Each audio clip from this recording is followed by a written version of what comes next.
मेरा नाम विद्या विलास पर मैं आज तुमको स्वामी विवेकानंद जी और जिजाऊ के बारे में दो शब्द बोलूंगी। स्वामी विवेकानंद भारत के महान संत और आध्यात्मिक गुरु थे।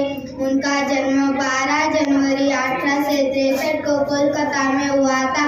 उनका वास्तविक नाम नरेंद्र दत्त था, लेकिन बाद में वे स्वामी विवेकानंद के नाम से प्रसिद्ध हुए। वे रामकृष्ण परमहंस के शिष्य थे, जिन्होंने उन्हें आध्यात्मिक मार्गदर्शन दिया। 1893 में शिकागो धर्म सभा में उनके भाषणों ने भारत का गौरव बढ़ाया। वे हमेशा युवा शक्ति को प्रेरित करते थे। उनका जीवन त्याग और सेवा का प्रतीक था। उन्होंने रामकृष्ण मिशन की स्थापना की। 1902 उनका देहांत हुआ। एक माँ ने जन्म दिया स्वराज्य को, एक माँ ने जन्म दिया स्वराज्य को, एक माँ ने इतिहास गढ़ा, एक माँ ने इतिहास गढ़ा। जीजाबाई ने बचपन से शिवाजी के मन में स्वराज्य का सपना बोया।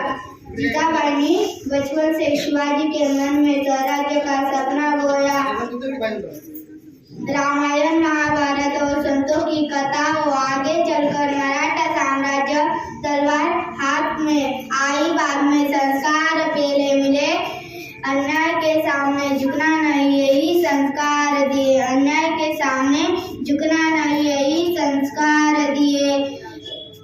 अगर जीजाबाई नहीं होती तो शिवाजी महाराज नहीं होते। अगर जीजाबाई नहीं होती तो शिवाजी महाराज नहीं होते।